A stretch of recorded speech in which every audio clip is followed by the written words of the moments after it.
Hello મિત્રો, કેમ છો? મજામાં રહેવાના. આજના બ્લોગમાં હાર્દિક સ્વાગત છે. આજે આપણે રેસીપી બનાવવાની છે મગરાની. જો કે મસ્ત રેસીપી બનાવવાની છે. હા હાલો મિત્રો, તો આપણે મગરા સાફ કરી નાખી. ખાસ કરીને તો જો આ મગરા આવે છે ને સાફ કરવાની એ બહુ અઘરું હોય છે. બાદમાં તમને બતાવી કઈ રીતના સાફ કરવા, આનું કઈ રીતનું કટિંગ કરવું, તો બન્યા રહેજો. હાલો મિત્રો, આનું કટિંગ કઈ રીતનું કરવું તમને બતાવી.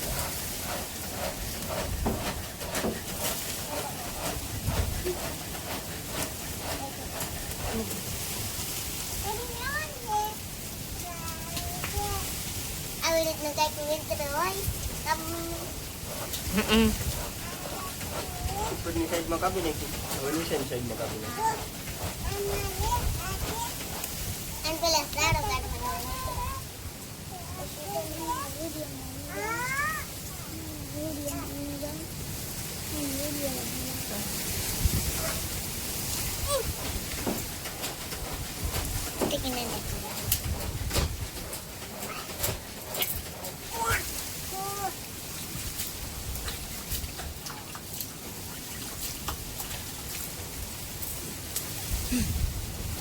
બે બાજુથી કટ લગાડી દેવાની આ રીતે.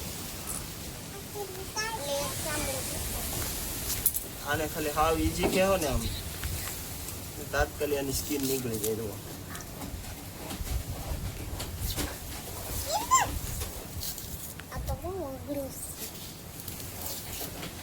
નીકળી ગયું. આ કમ્પ્લીટ થઈ ગયું. બોનલેસ કહેવાય, આમાં એક કાંટો ન આવે. હાલો તો કટિંગ કરી લઈએ. હાલો મિત્રો, તેલ ગરમ થઈ ગયું છે, એમાં નાખ્યું છે જીરું, ત્યારબાદ લસણ અને મરચું, ઓલું મરચું નહીં, આદુ અને લીલું મરચું. કેમ મને ભૂલાઈ જાય.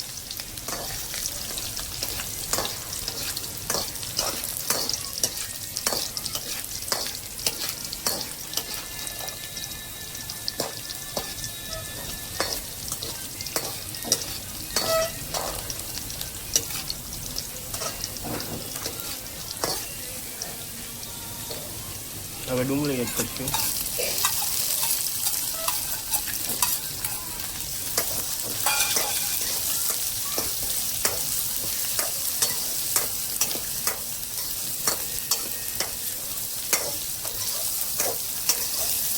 આને આપણે પકાવી લેવું હાવ.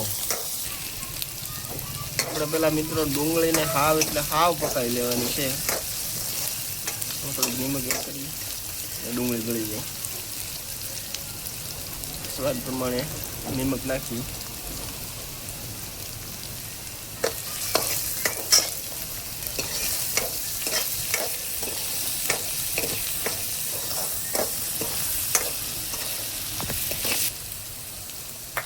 હાલો, હવે આપણે ડુંગળી 70% પાકી ગઈ છે. હવે આપણે આમાં ઝીણી કટિંગ ટમેટાનું એડ કરી દઈશું. એક ટમેટું લીધું છે આપણે.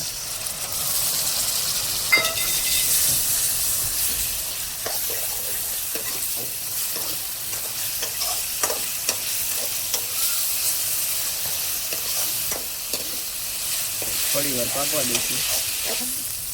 તો હાલો મિત્રો, આપણે જો મસાલો પાકી ગયો છે 80% જેવું. હવે આપણે આમાં જે આપણે કટિંગ કરેલી મરચી છે મગરું, એ આપણે એડ કરી દેવાનું છે. બાકી આમાં બીજું કોઈ વસ્તુ નાખી નથી, આપણે ખાલી નિમક જ નાખેલી છે.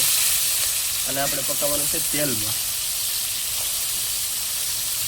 50 થી 60% આપણે આને આમનામ તેલમાં જ પાકવા દેવાનું છે.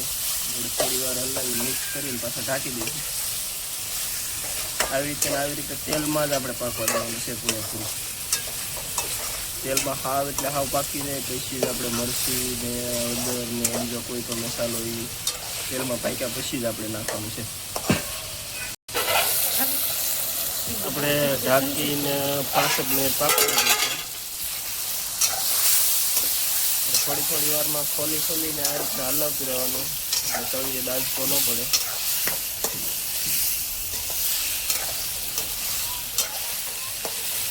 આપણે આવી જ રીતનું મિત્રો હાવ એટલે હાવ તેલમાં જ્યાં સુધી હાવ છૂટું ન પડે ને ત્યાં સુધી તેલમાં જ પકાવવાનું છે.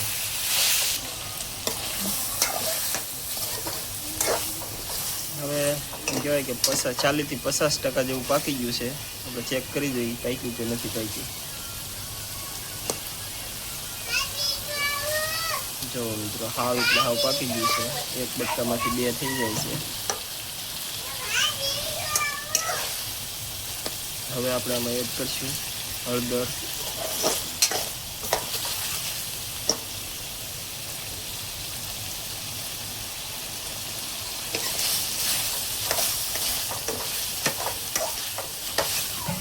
હવે આમાં આપણે થોડુંક પાણી એડ કરી દઈશું જેથી કરીને મસાલો છે તે તળીએ દાજે નહીં. આપણે ઝાઝું પાણી નથી નાખ્યું, 1 ચમચા જેટલું જ નાખ્યું છે.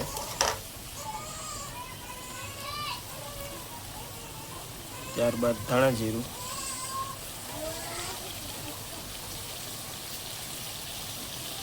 ગરમ મસાલો,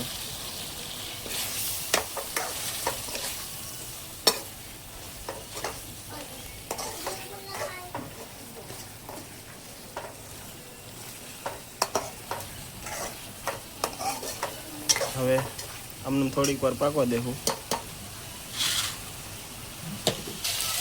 તો હાલો મિત્રો, આપણે હળદરમાં પાકી ગયું છે. હવે લાલ મરચું એડ કરીએ. આપણે બહુ તીખું ખાતા નથી એટલે બહુ ઝાઝું મરચું નાખતા નથી મિત્રો. મિક્સ કરી લેશું.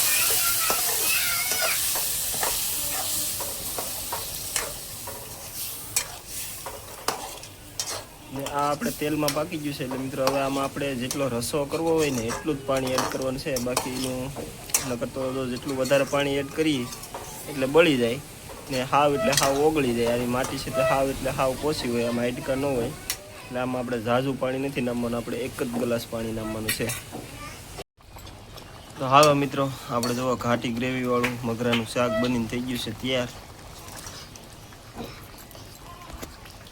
હા, અમારે કિંજલબેનને ટેસ્ટ કરવાની ઉતાવળ છે.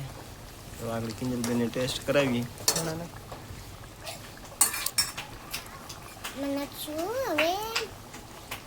ધાણા, લીલા ધાણા, કોથમરી કહેવાય, લીલા ધાણા કહેવાય.